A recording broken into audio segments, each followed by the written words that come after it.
আসসালামু আলাইকুম ভিউয়ার্স, আশা করি সবাই ভালো আছেন। ভিউয়ার্স, প্রতিদিনের নিয়ে আজকে নতুন আরেকটি বিষয় নিয়ে আপনাদের সাথে আছি। ভিউয়ার্স, আজকে আমি যেই বিষয়টি দেখাবো মাইক্রোসফট অফিস এক্সেল থেকে, সেটা হচ্ছে এই কন্ডিশনাল ফরম্যাটিং এর কাজ। এই কন্ডিশনাল ফরম্যাটিং এর কাজ কিন্তু খুবই গুরুত্বপূর্ণ এক্সেলের কাজের ক্ষেত্রে। তো অবশ্যই ভিডিওটি মনোযোগ সহকারে দেখবেন, দেখলে পরে খুব সহজে আপনি কাজটি শিখতে পারবেন। তো ভিউয়ার্স, আমরা কিন্তু বিগত ক্লাসে এই বিষয়গুলো দেখেছি, যারা দেখেন অবশ্যই দেখে নেবেন। আর আপনারা আরেকটি বিষয় অবগত আছেন যে আমাদের জব কোর্স নামে একটা কোর্স শুরু করেছি। তো এই কোর্সের মধ্যে অলরেডি আমরা ওয়ার্ডের টোটাল ভিডিও আপলোড করেছি এবং এক্সেলের ভিডিও আমরা রানিং অবস্থায় রেখেছি। তো যারা ভিডিওগুলো দেখতে চান তারা এই ভিডিও ডিসক্রিপশনে জব কোর্স নামে একটা প্লে লিস্ট দেওয়া থাকবে, সেখানে ক্লিক করলে পরে খুব সহজে আপনার ভিডিওগুলো স্টেপ বাই স্টেপ পেয়ে যাবেন। তো ভিউয়ার্স, এখন দেখব কন্ডিশনাল ফরম্যাটিং এর কাজ। তো এই জন্য আমাদের যেটা করতে হবে, আমরা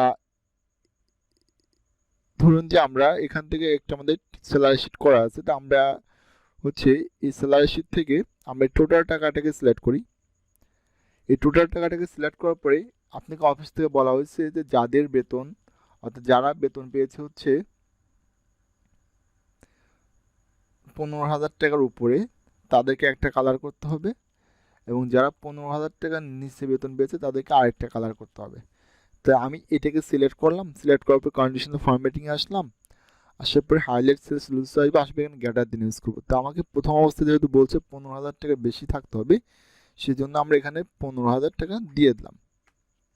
ওকে, এখন 15,000 বেশি যারা আছে তাদেরকে আমি কি দেবো, রেড টেক্সট। তাহলে আমরা এই ডান পাশে আসবো, আসার পরে এখান থেকে আমরা রেড টেক্সট ক্লিক করলে ওকে হয়ে গেল। দেখেন, দেখতে পাচ্ছেন যে যাদের 15,000 টাকার উপরে স্যালারি তারা কিন্তু রেড মার্ক হয়ে গেছে, এবং যারা 15,000 টাকা নিচে তাদেরকে আমরা দেবো হচ্ছে গ্রিন কালার। এই জন্য আমরা আবার এটাকে সিলেক্ট করবো, সিলেক্ট করার পরে কন্ডিশনাল ফরম্যাটিং আসবো, আসার পরে হাইলাইট সেলস রুলসে ক্লিক করব। এরপর আমরা লেস দ্যানটা ইউজ করব। লেস দ্যান আসার পরে এখানে আমরা দেবো হচ্ছে 15,001, কারণ আমরা কিন্তু আগে বলছিলাম 15,000 উপরে, তার মানে যদি কেউ 15,000 টাকা বেতন পায় সেটা কিন্তু বাদ পড়ে যাচ্ছে। এই জন্য আমরা 15,001 দিলাম, মানে 15,001 নিচ থেকে যারা বেতন পাবে তাদেরকে আমরা কি দেবো, গ্রিন, গ্রিন কালার। এই জন্য আমরা যেটা করে, দেখেন এখানে কিন্তু গ্রিন কালার কোথাও, এটা হচ্ছে green fill dark green text.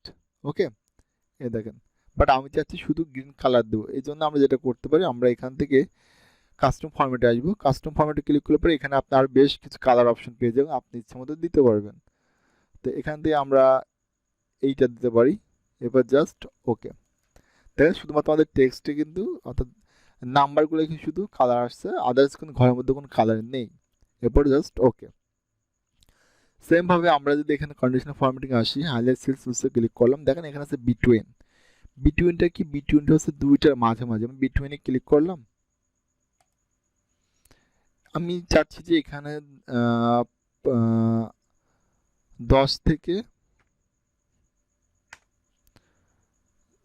থেকে 16,000 টাকার মধ্যে যারা থাকবে তাদেরকে আমি দিব হচ্ছে yellow fill with the dark yellow text. Okay, এরপর জাস্ট ওকে। দেখতে পাচ্ছেন যে যাদের 10 থেকে 16,000 টাকার মধ্যে বেতন তাদের কিন্তু মার্ক করা হয়ে গেছে। আচ্ছা, এরপরে আমরা হচ্ছে দেখব টেক্সট দ্যাট কন্টেইন, অর্থাৎ যদি আমাদের অফিসে একই নামে একাধিক স্টাফ থাকে, যদি তাদেরকে আমরা সহজে এন্ট্রি করতে চাই, সেক্ষেত্রে আমরা কালার দ্বারা পার্থক্য বের করতে পারবো। অথবা আপনার অফিসে অনেক স্টাফ আছে, আপনাদের কোনো চাচ্ছেন যে এই নামের ব্যক্তি কোথায় আছে ওইটাকে আপনি একটু মার্ক করে দেখতে চাচ্ছেন, সেটাও করতে পারবেন। জাস্ট আমরা এটাকে সিলেক্ট করলাম, কন্ডিশনাল ফরম্যাটিং আসবো, এরপর হাইলাইট সেলস রুলস থেকে আমরা আসবো টেক্সট দ্যাট কন্টেন্টস, এখানে ক্লিক করবেন। আচ্ছা, এখানে ক্লিক করার পরে দেখেন এখানে কিন্তু রহিম সাহেব কিন্তু এখানে অটোই চলে আসছে। তো আমি রহিমকে বাদ দিয়ে আমি এখানে লিখবো হচ্ছে আশিক। দেখতে পাচ্ছেন যে এই আশিক নামে যে ব্যক্তিটা আছে তাকে কিন্তু এখানে অটোমেটিকলি কিন্তু মার্ক করে দেখা দিচ্ছে যে এই নাম। আপনি কিন্তু সেম আগের মতো কিন্তু এখানে কালারগুলো কিন্তু চেঞ্জ করতে পারবেন। ওকে, তার মানে এটা হচ্ছে আমাদের টেক্সটের ক্ষেত্রে আমরা ব্যবহার করতে পারবো। আচ্ছা, টেক্সটেরটা আমি একটু আরও আপনাদের বিস্তারিতভাবে বুঝিয়ে দিচ্ছি। আমি আরেকটা শিটে আসি। দেখেন আমার এখানে হচ্ছে আমি একটা শিট নিলাম, অর্থাৎ একটা আপনার হাজিরা শিট নিলাম। তো এখানে যে বিষয়টা হচ্ছে, দেখেন এখানে আমাদের প্রেজেন্ট অ্যাবসেন্টের বিষয়টা আছে। তো আমরা এটা টোটাল এটিকে সিলেক্ট করলাম, এরপর আমরা কন্ডিশনাল ফরম্যাটিং আসলাম, এরপরে হাইলাইট সেলস রুলস থেকে আমরা আসবো টেক্সট দ্যাট কন্টেন্টস। তো এখানে আসার পরে আমি চাচ্ছি যারা প্রেজেন্ট থাকবে তাদেরকে একটা কালার দিব, যারা অ্যাবসেন্ট থাকবে তাদেরকে আরেকটা কালার দিব।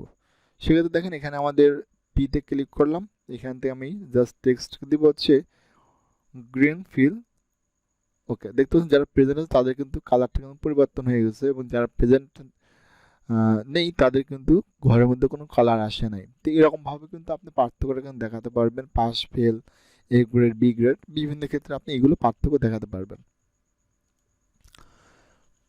ভিউয়ার্স, এরপরে দেখেন এখানে আমাদের আছে হচ্ছে টপ 10 রুলস। তাহলে আমরা এখান থেকে জাস্ট টোটালটিকে সিলেক্ট করি, অর্থাৎ আমরা এই পর্যন্ত সিলেক্ট করলাম। এরপর আমরা কন্ডিশনাল ফরম্যাটিংয়ে আসলাম, টপ 10 থেকে টপ 10 আইটেম, মানে এখানে যতটুকু অংশ আছে এর মধ্যে সর্বোচ্চ 10 জনকে সিলেক্ট করবে। তো আপনি এখান থেকে দেখেন এই সংখ্যাটা কিন্তু বাড়াতে পারবেন বা কমাতে পারবেন। ওকে, এখান থেকে আপনি এটা বাড়াতে কমাতে সব রকমই কিন্তু করতে পারবেন। তো আমরা এখান থেকে 14 জন নিলাম। দেখেন এই 14 জন ব্যক্তি কিন্তু আমি যতটুকু সিলেক্ট করেছি এরিয়া, এর মধ্যে সর্বোচ্চ এদেরকে টাকা আছে। এবং আমি ওকে করলে পরে এগুলো কিন্তু অটোমেটিক্যালি মার্ক হয়ে যাচ্ছে। আচ্ছা, এরপরে দেখেন এখানে আমার আছে হচ্ছে টপ 10%। টপ 10%টা কি, মানে কাদেরকে পার্সেন্টেজ করলে পরে সর্বোচ্চ পার্সেন্টেজ আসবে সেটা এখানে বোঝাচ্ছে। সেটা বুঝতে পারছেন, মানে কাদেরকে পার্সেন্টেজ বের করলে সর্বোচ্চ পার্সেন্টেজ আসবে সেই বিষয়টা কিন্তু এখানে দেখাচ্ছে। তো এটাও আপনি এখান থেকে কমাতে বাড়াতে পারবেন। এরপর এখানে আছে হচ্ছে আমাদের সর্বনিম্নের একটা বিষয় আছে, মানে বটম টপ টেন্স, মানে কোন 10 জনের সব থেকে সর্বনিম্ন টাকা সেটাও আসবে। এখানে কালার আগের মধ্যে চেঞ্জ করতে পারবেন।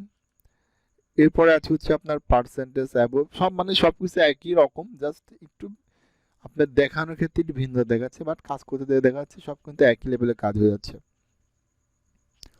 আচ্ছা, এরপরে দেখেন এখানে আমাদের আছে যে ডাটা বার, মানে যাদের যত বেশি টাকা থাকবে তাদের ঘরের মধ্যে কালার ফিল্ডটা তত বেশি থাকবে।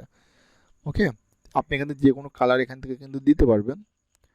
এরপর এখানে আমাদের কালার স্কেল আছে, তো কালার স্কেলের সাহায্যে আপনি অনেক ক্ষেত্রে পার্থক্যটা চাইলে বোঝাতে পারবেন। এই জন্য আপনাকে এই নিউ রুলস থেকে কিন্তু একটা রুলস তৈরি করে নিতে হবে। এরপর আছে আইকন সেট, আপনি এখান থেকে আইকনগুলো সেট করতে পারবেন। ওকে, তো এই যে আইকন সেটের যে বিষয়গুলো আছে এগুলো হচ্ছে এই নিউ রুলস থেকে একটু সেট করে নেবেন। তো ভিউয়ার্স, যদি আপনি কোনো রুল সেট করেন এবং যদি রুলসটা রাখতে না চান সেক্ষেত্রে আপনি ক্লিয়ার রুলসে ক্লিক করুন, তাহলে কিন্তু আপনার ওই রুলসটা কিন্তু ডিলিট হয়ে যাবে। আর যদি আপনি ওইটাকে এডিট করতে চান সেক্ষেত্রে ম্যানেজ রুলসে ক্লিক করে কিন্তু আপনি এডিট করতে পারবেন। তো ভিউয়ার্স, এই হচ্ছে কন্ডিশনাল ফরম্যাটিং এর মধ্যে প্রয়োজনীয় কাজ। তো সাধারণত আমরা হাইলাইট সেলস রুলসেরটাই ব্যবহার করে থাকি, আর বাকিগুলো খুব একটা ব্যবহার করা হয় না। তো ভিউয়ার্স, কন্ডিশনাল ফরম্যাটিং এর কাজটা খুবই ইম্পর্টেন্ট আমাদের যে কোনো অফিসের কাজের ক্ষেত্রে। তো অবশ্যই কাজটা একটু মনোযোগ সহকারে দেখবেন, দেখলে পরে কিন্তু কাজটা আপনি ভালোভাবে শিখতে পারবেন। তো ভিউয়ার্স, যদি এই ভিডিওতে কোনো কিছু বুঝতে আপনাদের সমস্যা থেকে থাকে তাহলে অবশ্যই আমাকে কমেন্টে জানাবেন। আর যদি ভিডিওটি ভালো লাগে তাহলে অবশ্যই একটা লাইক করবেন, আর এই ইউটিউব চ্যানেলটিকে অবশ্যই সাবস্ক্রাইব করে পাশে থাকবেন। তো আজ এই পর্যন্ত, সবাই ভালো থাকবেন, সুস্থ থাকবেন।